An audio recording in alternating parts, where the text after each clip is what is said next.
Je n'arrive toujours pas à croire ce que j'ai découvert dans les combles de notre maison familiale des Cévennes. Cela fait maintenant 3 semaines que je n'ai pas fermé l'œil de la nuit. Et chaque fois que je ferme les yeux, je revois cette chose qui ne devrait pas exister. Ma main tremble encore en écrivant ces lignes. Tout a commencé le 15 août, quand mes parents m'ont demandé de vider les affaires de grand-père Marcel avant de vendre la propriété. Cette vieille bâtisse du XVIIIe siècle surplombe la vallée depuis des générations, avec ses murs de schiste sombres et ses volets verts délavés par le soleil cévenol. Les cigales chantaient encore dans la chaleur écrasante de l'après-midi. J'avais reporté cette corvée pendant des mois après les obsèques. L'idée de fouiller dans les affaires de grand-père me nouait l'estomac. Mais mes parents insistaient pour que tout soit fait avant la rentrée. Je suis donc parti de Montpellier avec ma Clio chargée de cartons vides et cette sensation désagréable au creux du ventre. La maison sentait encore le tabac froid de sa pipe et cette odeur de cire d'abeille qu'il utilisait pour entretenir ses meubles anciens. Chaque pièce était figée dans le temps, comme si grand-père allait surgir d'un moment à l'autre pour me gronder d'avoir laissé la porte d'entrée ouverte. Ses lunettes de lecture traînaient encore sur la table de la cuisine, à côté d'un exemplaire jauni de l'Éclair des Cévennes. J'ai commencé par le rez-de-chaussée, triant méthodiquement les papiers administratifs et les souvenirs de famille. Les photographies en noir et blanc me regardaient depuis leur cadre doré, témoins silencieux d'une époque révolue. Grand-père y apparaissait toujours sérieux, presque sévère, avec cette barbe blanche qui lui donnait des allures de patriarche biblique.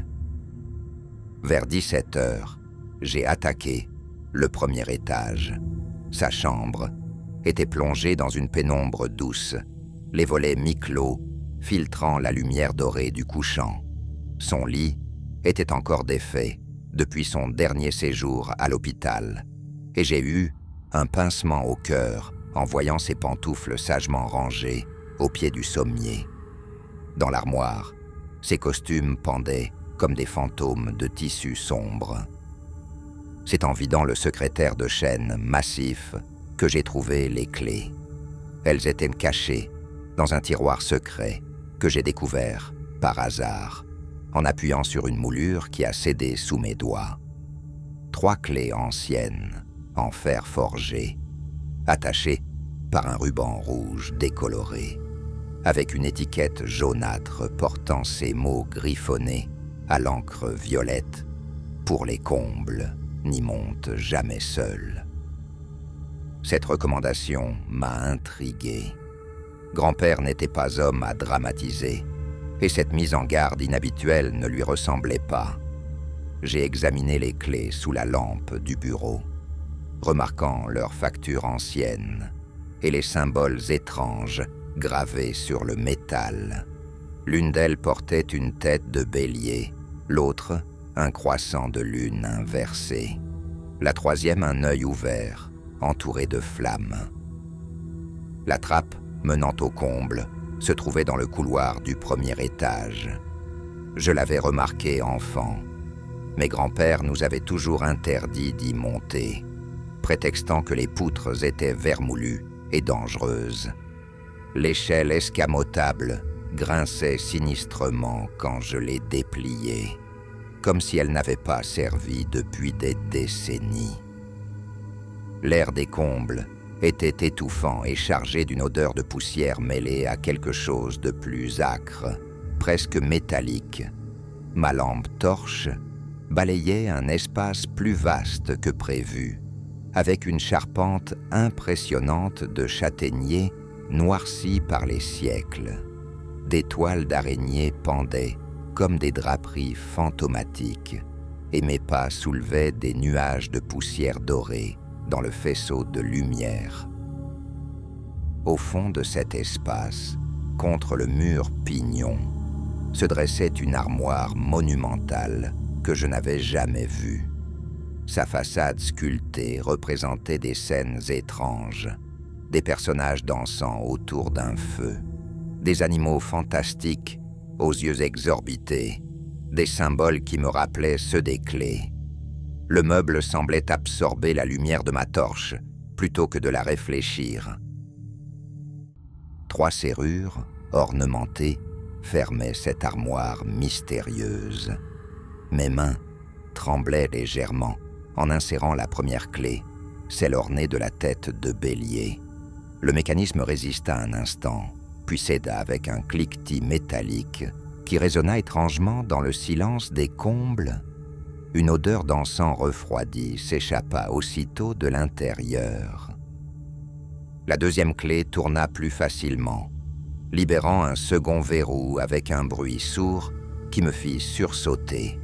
L'odeur s'intensifia, mélange troublant de résine, de cire et de quelque chose d'organique que je n'arrivais pas à identifier.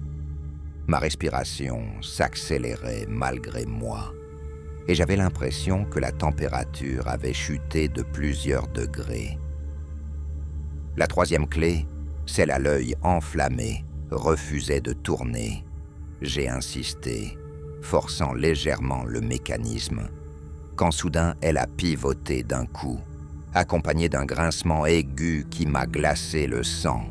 Un courant d'air glacial a jailli de l'armoire entr'ouverte, éteignant momentanément ma lampe torche. Dans l'obscurité totale, j'ai cru entendre un chuchotement. J'ai rallumé ma torche d'une main tremblante et ouvert lentement les battants de l'armoire. À l'intérieur, sur 3 étagères, s'alignaient des objets que je n'aurais jamais imaginé trouver chez mon grand-père. Des grimoires aux reliures de cuir craquelé, des bocaux contenant des liquides colorés, des instruments de métal ternis dont je ne devinais pas l'usage. Au centre, trônait un crâne humain, aux orbites garnies de pierres rouges. Sur l'étagère du haut, un livre ouvert attira mon attention. Ses pages jaunies étaient couvertes d'une écriture serrée en latin, accompagnée de diagrammes complexes représentant des cercles, des pentagrammes et des créatures aux formes impossibles. La page de gauche montrait un rituel détaillé. Celle de droite, une carte de la région, avec des points, marqués de symboles ésotériques. Notre maison y figurait, encerclée de rouge sang. J'ai reconnu plusieurs autres grimoires. L'Enchiridion du pape Léon, le Grand Albert, les clavicules de Salomon. Ces titres me rappelaient vaguement les livres interdits dont parlaient les romans gothiques. Mais les voir là, dans les combles de la maison familiale, me donnait la chair de poule. Comment grand-père, ce catholique exemplaire qui ne manquait jamais la messe dominicale, avait-il pu posséder de tels ouvrages? Au fond de l'armoire, enveloppé dans un tissu noir, se trouvait un objet que j'ai d'abord pris pour une grosse pierre. En soulevant le tissu, j'ai découvert un miroir d'obsidienne parfaitement circulaire, serti dans un cadre de métal sombre, gravé de signes kabbalistiques. Sa surface noire réfléchissait ma lampe en la déformant étrangement, comme si la lumière s'enfonçait dans les profondeurs du verre volcanique. J'ai reposé le miroir avec précaution et pris l'un des grimoires pour l'examiner de plus près. Ses pages craquaient sous mes doigts, libérant une odeur de parchemin ancien et de quelque chose de plus troublant. Les illustrations représentaient des démons au visage grimaçant, des cercles magiques complexes et des formules d'invocation écrites dans une encre qui semblait briller faiblement dans la pénombre. Un bruit sourd résonna soudain sous mes pieds, comme si quelqu'un marchait au premier étage. Je me figeai, l'oreille tendue, mais seul le silence me répondit. La maison était pourtant vide. J'en étais certain. Ce devait être la vieille structure qui travaillait avec les écarts de température du soir. Du moins, c'est ce que je me répétais en refermant précipitamment l'armoire. En redescendant l'échelle, j'ai glissé l'un des grimoires sous ma veste. Je ne saurais expliquer ce qui m'a poussé à voler ce livre, mais quelque chose en moi avait besoin de comprendre ce que grand-père cachait depuis si longtemps. L'ouvrage était lourd contre ma poitrine, et j'avais l'impression qu'il dégageait une chaleur anormale à travers le cuir de sa reliure. Cette nuit-là, dans ma chambre d'enfant aux murs ornés de mes dessins jaunis, j'ai ouvert le grimoire à la lueur de ma lampe de chevet. Le titre, en lettres gothiques décolorées, était à peine lisible. Secretum Secretorum, les mystères de la montagne noire. Les premières pages décrivaient l'histoire occulte de notre région, mentionnant des cultes anciens, des disparitions mystérieuses et des phénomènes inexpliqués. Selon ce livre, les Cévennes abritaient depuis des siècles une confrérie secrète vouée au culte d'entités antédiluviennes. Ces êtres, antérieurs à l'humanité, dormaient dans les profondeurs de la terre, mais pouvaient être invoqués par des rituels précis. La région était parsemée de lieux sacrés où se déroulaient ces cérémonies interdites, et notre maison se trouvait précisément sur l'un de ces points névralgiques. J'ai lu jusqu'à l'aube, fasciné et horrifié par ce que je découvrais. Grand-père n'était pas seulement un collectionneur de curiosités occultes. Il était le gardien héréditaire de secrets terrifiants. Sa famille, notre famille, protégeait depuis des générations l'accès à quelque chose qui ne devait jamais être réveillé. Les clés que j'avais trouvées n'ouvraient pas seulement l'armoire. Elles étaient les gardiens d'un pacte ancestral. Le lendemain matin, épuisé par ma nuit de lecture, j'ai décidé d'explorer les environs de la maison en me basant sur la carte du grimoire. Plusieurs points y étaient marqués dans un rayon de quelques kilomètres. Une grotte dans la falaise calcaire, un dolmen caché dans les bois de châtaignier, une source jaillissant de la roche noire. Chacun de ces lieux était censé être un point d'ancrage pour les entités endormies. La grotte se trouvait à 20 minutes de marche, dissimulée derrière un rideau de ronces et de lierres. L'entrée était si étroite que j'ai dû ramper pour passer, déchirant ma chemise sur les aspérités de la roche. À l'intérieur, l'espace s'ouvrait sur une cavité naturelle, aux parois couvertes de concrétions calcaires. Ma lampe révéla des peintures rupestres d'un style inconnu, représentant des créatures tentaculaires et des silhouettes humaines, agenouillées en adoration. Au fond de la grotte, dans une niche creusée à même la paroi, j'ai découvert un autel de pierre noire, maculé de taches brunes, qui ressemblait à du sang séché. Des bougies consumées jonchaient le sol, mélangées à des ossements d'animaux et à des objets personnels. Une montre, une bague, des boutons de vêtements. Quelqu'un était venu ici récemment, et ces restes me glaçaient d'effroi. En examinant les peintures de plus près, j'ai reconnu certains symboles du grimoire de grand-père. L'un d'eux, un œil à multiples pupilles entouré de tentacules, revenait sans cesse dans les représentations murales. Cette créature semblait être l'objet principal du culte, et sa simple vue me donnait des nausées inexpliquées. J'avais l'impression que ce regard peint m'observait, me jugeait, me trouvait indigne ou dangereux. De retour à la maison, j'ai fouillé plus méthodiquement les affaires de grand-père. Dans sa table de nuit, j'ai trouvé un carnet de cuir rouge rempli de son écriture serrée. Il y consignait méticuleusement des dates, des heures, des observations météorologiques et des notes sibyllines.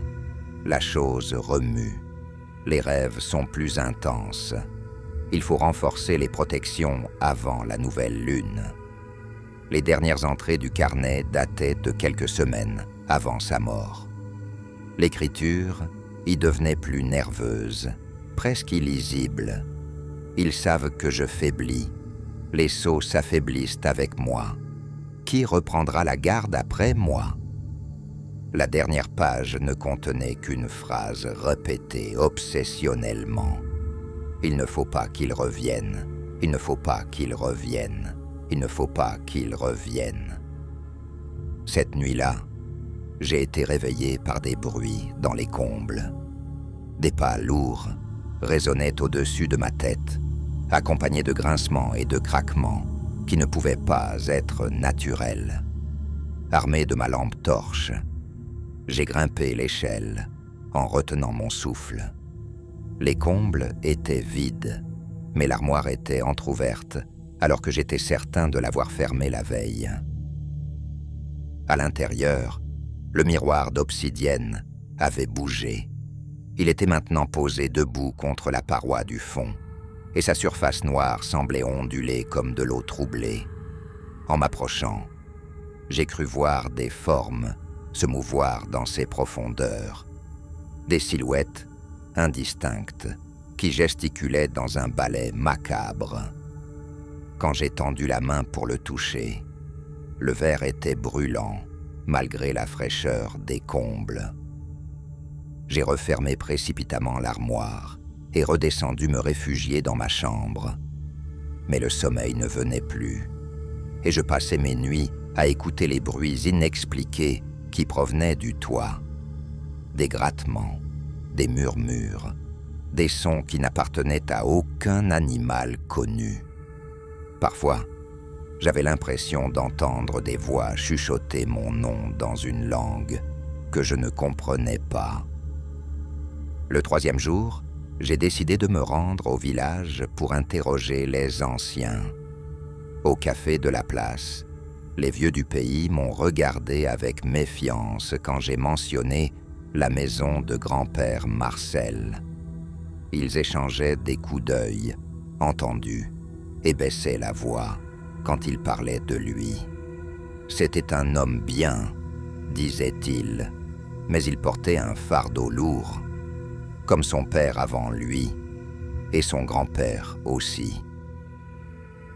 Madame Fabre, l'ancienne institutrice du village, a accepté de me parler plus librement. Elle m'a raconté l'histoire de ma famille avec des mots pesés, comme si elle avait peur que les murs eux-mêmes l'entendent. « Tes ancêtres sont les gardiens », m'a-t-elle dit. « Ils veillent sur ce qui dort sous la montagne. C'est un devoir qui se transmet de père en fils depuis des siècles. Et maintenant que Marcel est parti, c'est toi qui hérites de cette charge. » Elle m'a expliqué que plusieurs familles du canton partageaient ce secret ancestral. Elles formaient une garde silencieuse chargée de maintenir certains sceaux, de renouveler des protections, d'empêcher que les anciens cultes ne renaissent. Grand-père était l'un des derniers gardiens actifs, et sa mort avait laissé un vide dangereux que quelque chose tentait déjà d'exploiter. « Tu as senti les changements, n'est-ce pas ?» m'a-t-elle demandé en me fixant de ses yeux perçants. Les objets qui bougent, les bruits la nuit, les rêves étranges, ils testent tes défenses, ils cherchent une faille pour revenir dans notre monde. Si tu n'apprends pas à les contrôler, ils vont grandir en force jusqu'à ce qu'il soit trop tard. De retour à la maison, j'ai repris l'étude du grimoire avec une urgence nouvelle. Les pages décrivaient en détail les rituels de protection, cercles de sel consacrés, formules d'abjuration, talismans spécifiques à chaque entité. L'un des chapitres expliquait comment utiliser le miroir d'obsidienne pour surveiller l'activité des forces endormies et détecter leurs tentatives d'intrusion. Cette nuit-là, armé de courage et de sel béni trouvé dans la cuisine de grand-père, je suis remonté au comble pour tenter le rituel de surveillance. J'ai tracé un cercle protecteur autour du miroir, selon les instructions du grimoire. Allumé des chandelles aux 4 points cardinaux et réciter les formules latines phonétiquement. Ma voix tremblait dans le silence épais des combles. Le miroir s'est animé lentement, sa surface noire devenant de plus en plus fluide. Des images ont commencé à apparaître dans ses profondeurs. La grotte que j'avais visitée, mais grouillante maintenant, de forme rampante, aux yeux lumineux. Le dolmen dans les bois, entouré de silhouettes encapuchonnées qui psalmodiaient dans l'ombre. La source noire, d'où émergeaient des tentacules visqueux qui tâtonnaient à la recherche de proies. Puis le miroir m'a montré quelque chose de plus terrifiant, l'intérieur même de la maison.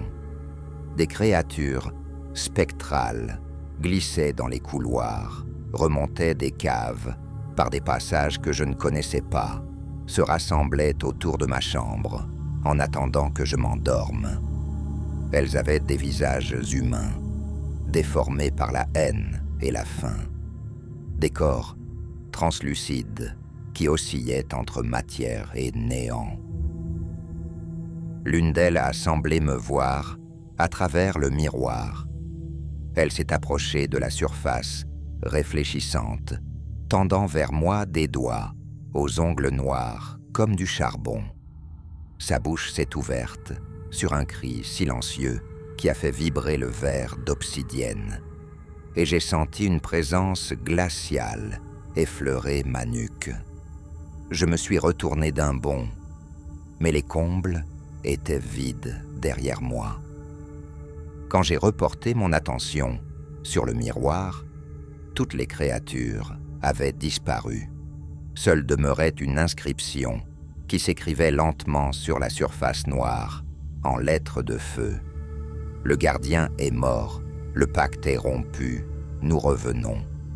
Les mots se sont gravés dans l'obsidienne avant de s'effacer, me laissant avec la certitude terrifiante que j'avais déclenché quelque chose d'irréversible. Les jours suivants ont été un cauchemar éveillé. Les phénomènes se multipliaient. Objets qui se déplaçaient seuls, température qui chutait sans raison, bruit de pas dans la maison vide. J'ai trouvé des traces de pas boueux dans l'escalier, des empreintes de mains sur les vitres, des messages griffonnés sur les murs, avec une substance noirâtre que je préférais ne pas identifier. Mon sommeil était peuplé de visions cauchemardesques. Je voyais grand-père dans sa jeunesse, apprenant les secrets de famille de mon arrière-grand-père. Je revivais des siècles d'histoire familiale, chaque génération transmettant à la suivante le fardeau de la garde. Les femmes et les hommes de ma lignée avaient sacrifié leur vie normale pour protéger le monde de forces qui dépassaient l'entendement humain. Dans mes rêves, je parcourais les galeries souterraines qui s'étendaient sous la montagne, un réseau de cavernes naturelles et de tunnels creusés par l'homme où dormaient les anciens. Ces entités prédataient l'humanité de millions d'années, et leur réveil signifierait la fin de notre civilisation. Elles attendaient patiemment que les sceaux s'affaiblissent, que les gardiens faillissent, que la voie soit libre pour leur retour. J'ai compris que je n'avais pas le choix. Soit j'acceptais l'héritage de grand-père et apprenais à contenir ses forces, soit je laissais le mal se répandre par ma négligence. L'idée de passer ma vie à surveiller des démons endormis me terrifiait. Mais l'alternative était pire encore. J'ai donc commencé mon apprentissage de gardien, étudiant chaque page du grimoire, mémorisant les formules, m'entraînant au rituel. La première épreuve fut de renouveler les protections de la maison. Selon le livre, certains sceaux devaient être retracés chaque mois, d'autres à chaque solstice. J'ai passé des heures à graver des symboles dans la cave, à cacher des talismans dans les murs, à asperger d'eau bénite les moindres recoins de la propriété. Mes mains saignaient à force de manipuler les outils de métal consacrés. Progressivement, l'activité surnaturelle a diminué. Les bruits nocturnes se sont espacés, les objets ont cessé de bouger, la température est redevenue normale. Mais je savais que ce n'était qu'une trêve temporaire. Les entités testaient mes défenses, s'adaptaient aux nouvelles protections, cherchaient d'autres failles à exploiter. La vigilance devait être constante, absolue, éternelle. J'ai découvert d'autres lieux à surveiller dans la région.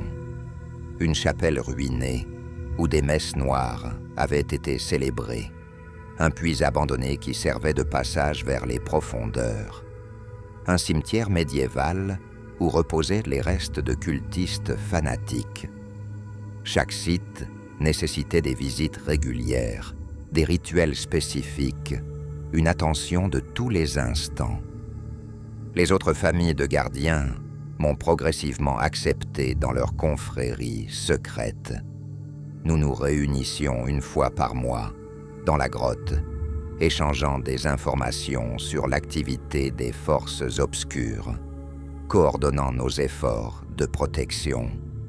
Ces hommes et ces femmes de tous âges portaient le même fardeau que moi, la même résignation, mêlée de détermination dans le regard.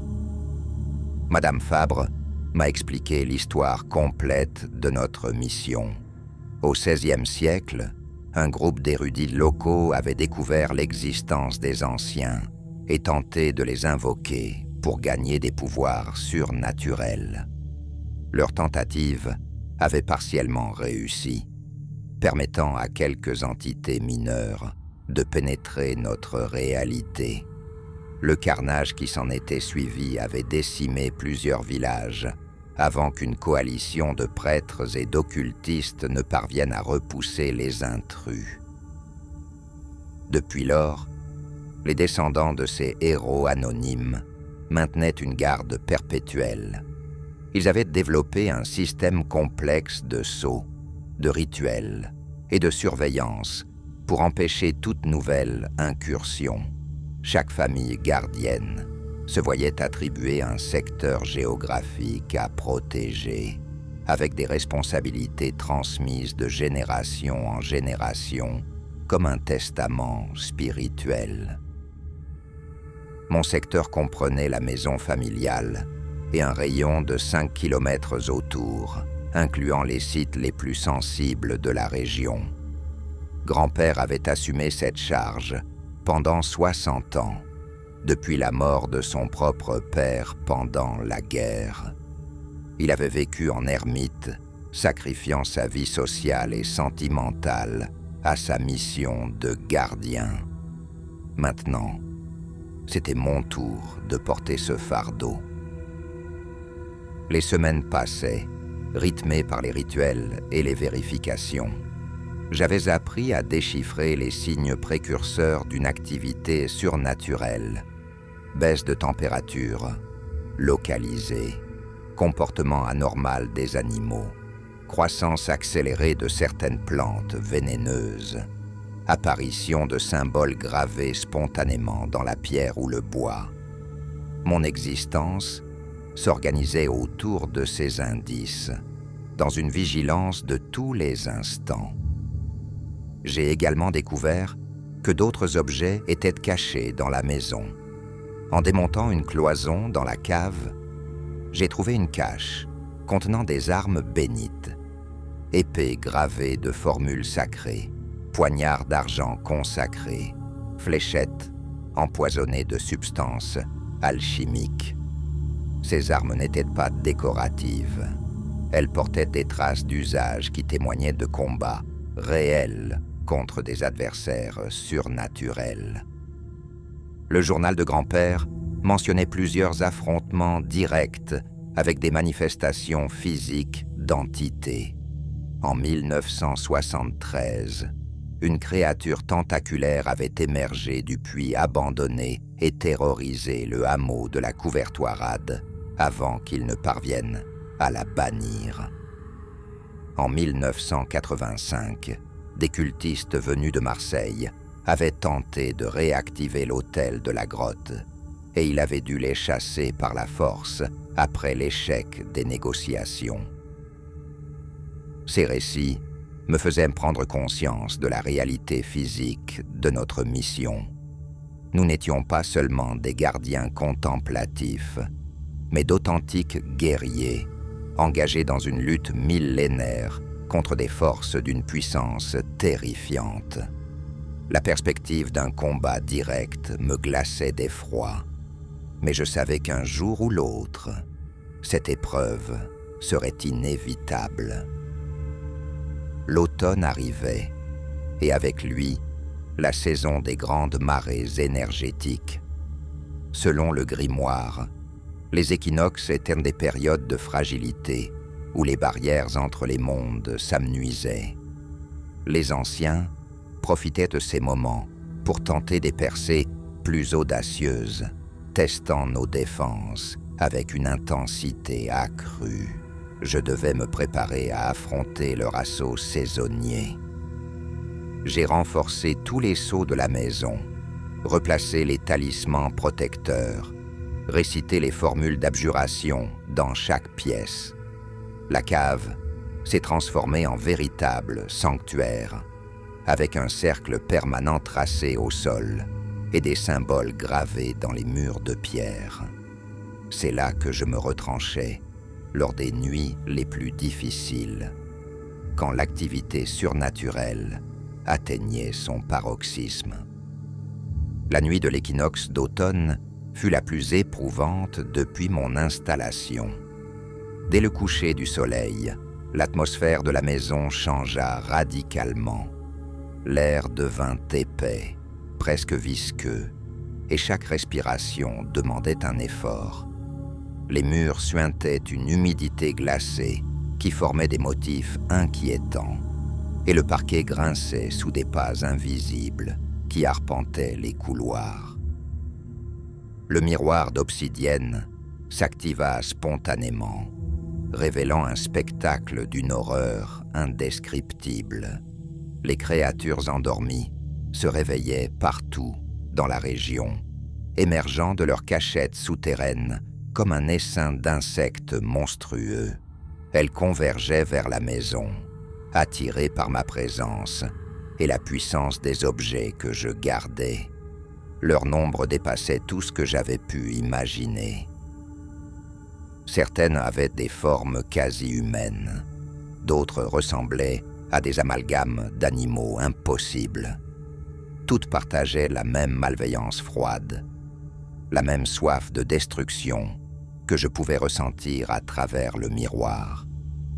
Elles testaient méthodiquement mes protections, cherchant le point faible qui leur permettrait de pénétrer dans la maison et de s'emparer des grimoires. Vers minuit, l'assaut direct commença. Les vitres se mirent à vibrer sous l'impact de forces invisibles. Les portes tremblaient sur leurs gonds et des griffures apparurent spontanément sur les volets. J'entendais des voix surnaturelles chuchoter des menaces en langues inconnues, promettant des tortures raffinées si je ne leur livrais pas les secrets de mon grand-père. Réfugié dans ma cave sanctuaire, j'ai récité sans interruption les formules de bannissement, brandissant les talismans consacrés chaque fois que l'une des créatures tentait de forcer mes défenses. Ma voix s'enrouait à force de psalmodier, mes mains saignaient à force de serrer les armes bénites, mais je tenais bon. L'héritage de mes ancêtres coulait dans mes veines, me donnant la force de résister. L'aube mit fin à cette épreuve, épuisante. Les créatures regagnèrent leur refuge souterrain, repoussées par la lumière naissante et par la solidité de mes protections. J'avais survécu à mon premier équinoxe de gardien, mais je savais que ce n'était qu'un avant-goût des défis qui m'attendaient. Chaque saison apporterait de nouvelles épreuves, de nouvelles tentations, de nouveaux dangers. Les mois suivants s'écoulèrent dans une routine de plus en plus pesante. Ma vie sociale avait complètement disparu, sacrifiée aux exigences de ma mission. Mes amis de Montpellier s'inquiétaient de mon isolement. Mais comment leur expliquer que je passais mes nuits à surveiller des démons endormis? J'ai inventé une dépression post-deuil pour justifier mon retrait du monde. Mensonge qui n'était pas si éloigné de la vérité. L'hiver apporta un répit relatif. L'activité surnaturelle diminuait avec le froid, les entités retournant dans leurs refuges les plus profonds pour économiser leur énergie. J'en profitais pour étudier plus intensément les grimoires, apprenant de nouveaux rituels, découvrant des aspects cachés de ma mission de gardien. Chaque page révélait des horreurs supplémentaires, mais aussi des techniques plus raffinées pour les combattre. J'ai appris l'existence d'un réseau international de gardiens, disséminés partout où les anciens avaient laissé des traces, de l'Antarctique au désert d'Australie. Des hommes et des femmes maintenaient la même vigilance séculaire, protégeant l'humanité de menaces qu'elle ne soupçonnait même pas. Nous étions les soldats d'une guerre invisible, les héros anonymes d'un combat cosmique. Certains sites étaient plus sensibles que d'autres. La ville engloutie de reliés dans le Pacifique, les pyramides cachées sous les glaces du Groenland, les temples oubliés dans les jungles d'Amazonie. Tous ces lieux abritaient des fragments de la puissance des anciens, et leur surveillance requérait des sacrifices humains considérables. Des familles entières consacraient leur existence à cette mission, génération après génération. Le printemps ramena l'inquiétude. L'équinoxe approchait, et avec lui une nouvelle épreuve de force.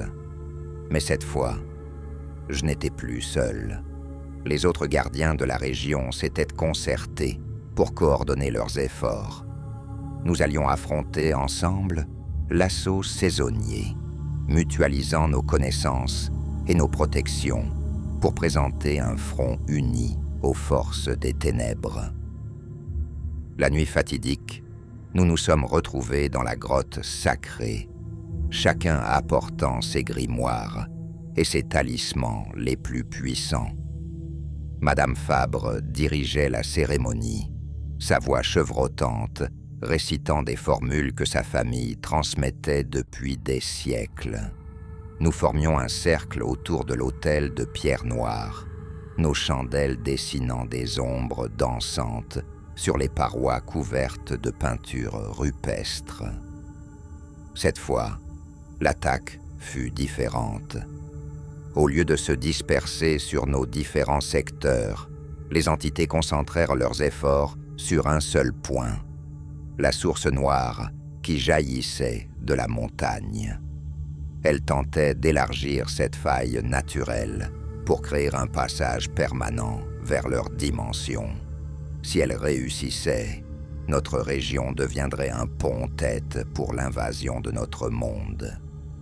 Nous avons livré bataille toute la nuit, combinant nos rituels dans une symphonie de force spirituelle.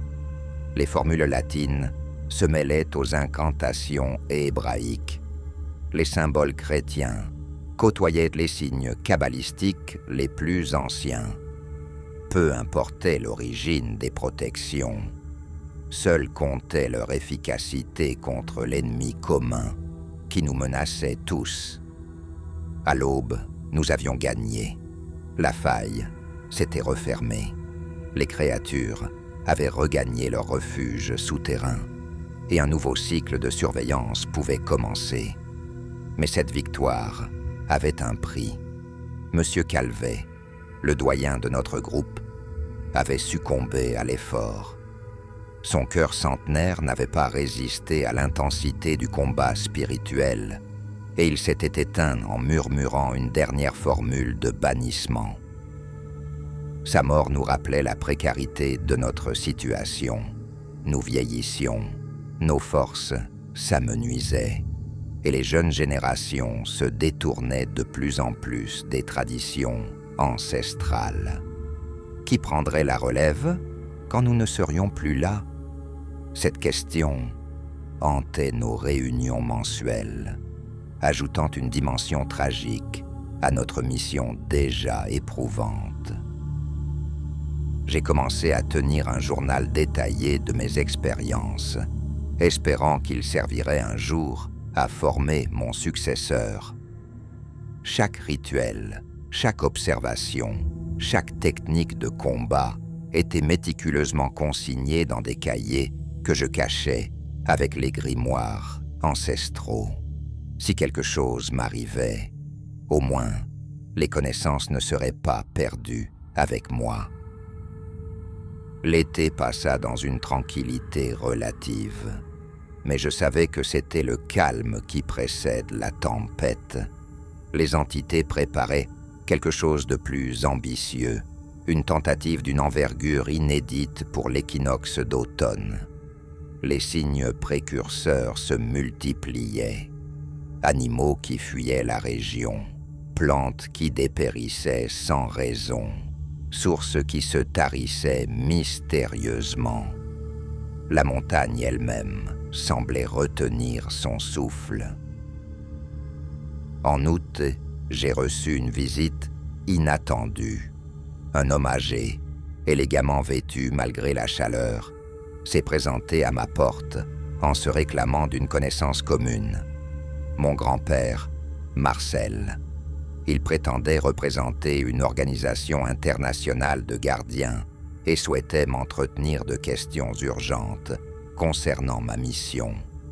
Sa prestance et sa connaissance de détails intimes me convainquirent de l'écouter.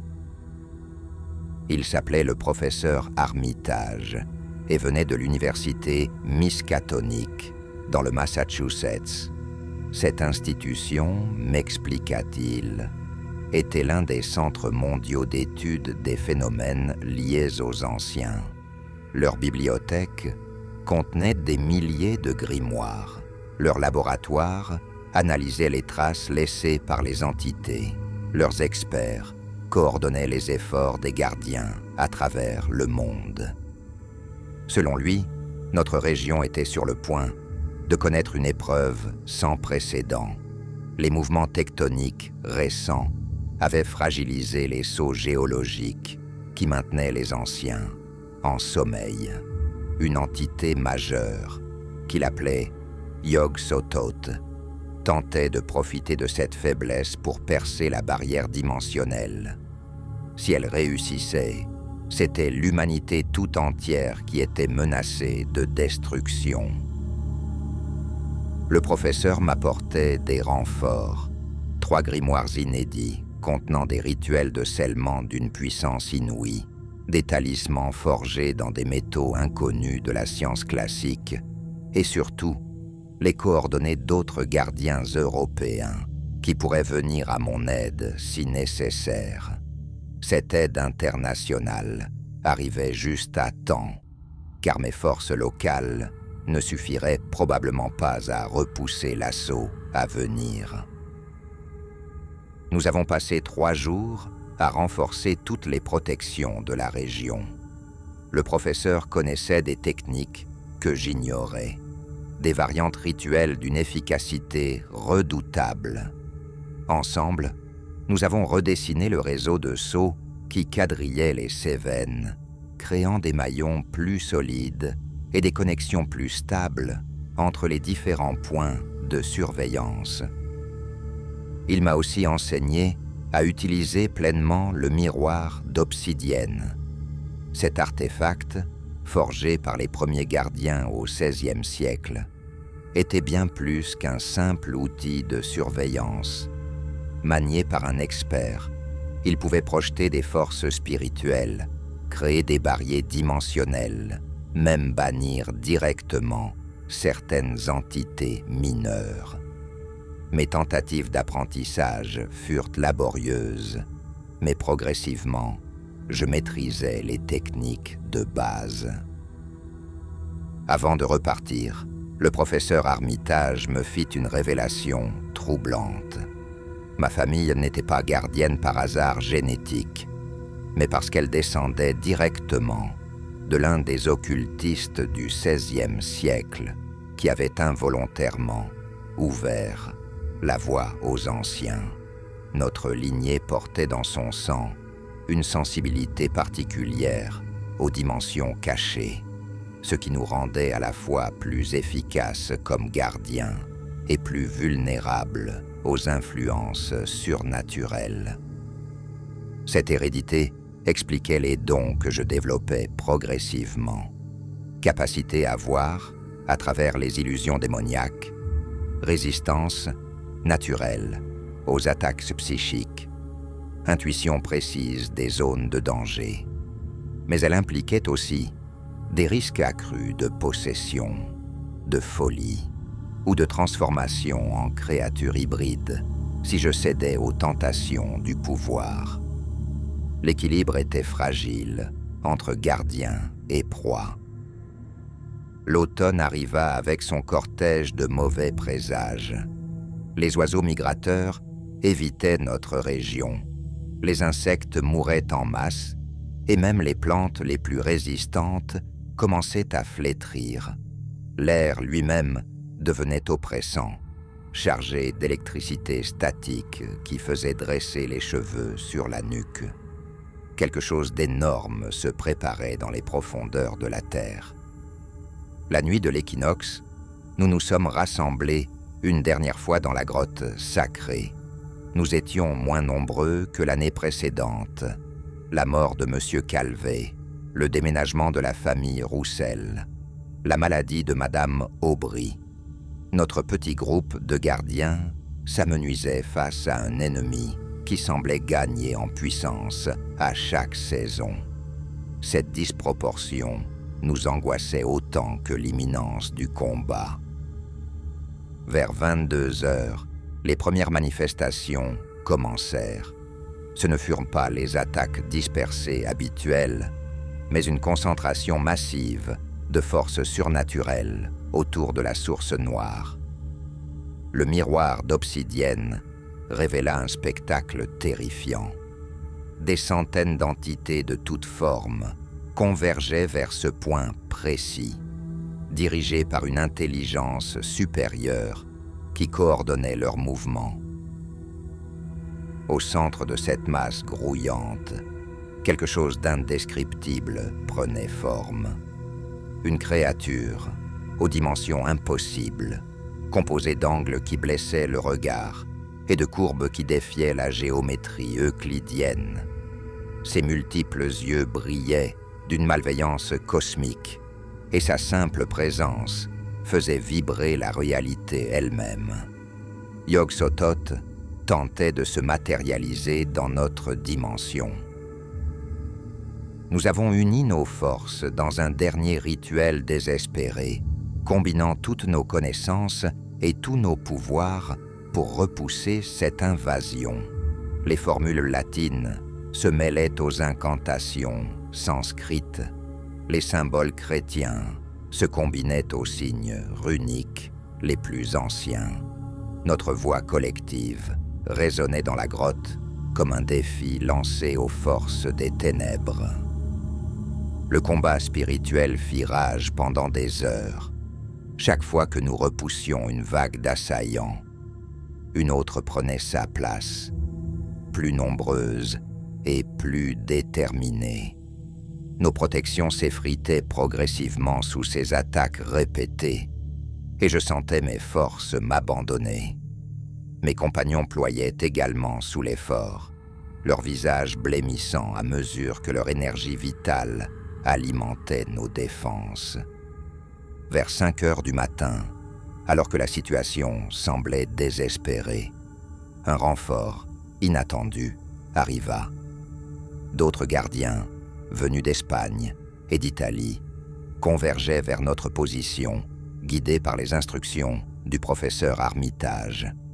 Leurs rituels méditerranéens apportèrent une dimension nouvelle à notre résistance, créant des interférences dévastatrices dans les rangs ennemis.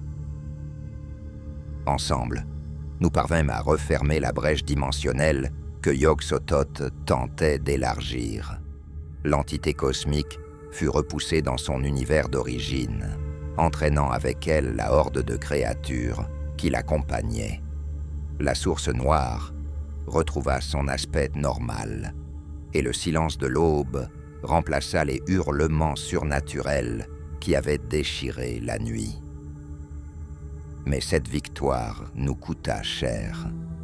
Madame Fabre s'éteignit dans mes bras, épuisée par l'effort surhumain qu'elle avait fourni. 2 des gardiens étrangers furent hospitalisés en état de choc, et plusieurs d'entre nous portaient des stigmates permanents de ce combat, cheveux blanchis prématurément, cicatrices apparues spontanément, tremblements incontrôlables. Nous avions gagné, mais à quel prix? Les semaines suivantes furent consacrées à la reconstruction de nos défenses.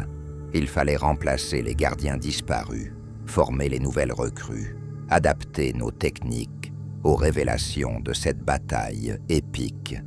Je me retrouvais promu coordinateur régional. Responsabilité écrasante pour quelqu'un qui découvrait encore les subtilités de sa mission ancestrale. L'hiver apporta une paix fragile. Les anciens semblaient avoir abandonné leur tentative d'invasion directe, mais je savais que ce n'était qu'une trêve temporaire.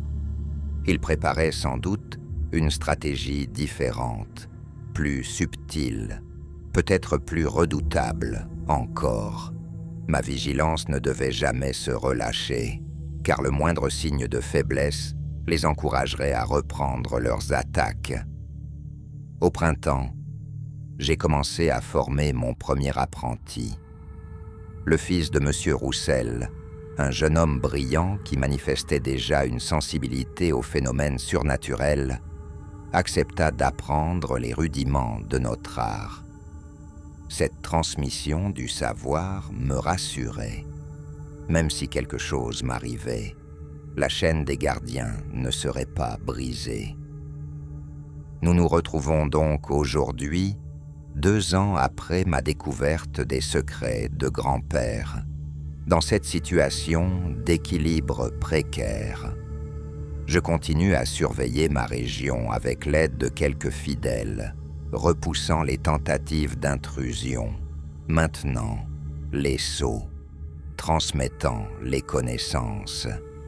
Ma vie s'organise entièrement autour de cette mission qui me dépasse, mais que j'assume avec la résignation de l'hérédité. Parfois, dans les moments de découragement, je regrette d'avoir trouvé ces clés dans le secrétaire de grand-père Marcel. Ma vie d'avant avec ses préoccupations triviales et ses plaisirs simples, me manque cruellement. Mais quand je pense aux milliards d'êtres humains qui vivent en paix grâce à notre sacrifice anonyme, je retrouve la force de poursuivre ma garde. Car c'est cela finalement, le prix de la normalité. Quelques hommes et quelques femmes acceptent de vivre dans l'ombre pour que le soleil continue à briller sur le reste de l'humanité. Nous sommes les gardiens des cauchemars, les sentinelles de l'impensable, les héros oubliés d'une guerre que personne ne doit connaître. Et cette guerre continue, nuit après nuit, dans le silence des combles où résonnent encore les échos de terreurs ancestrales. Quelque part, sous nos pieds, dans les profondeurs de la terre, les anciens attendent leur heure en rêvant de destruction. Mais tant qu'il restera des gardiens pour les surveiller, l'humanité pourra dormir tranquille, ignorant les horreurs qui rôdent dans l'ombre de ses cauchemars.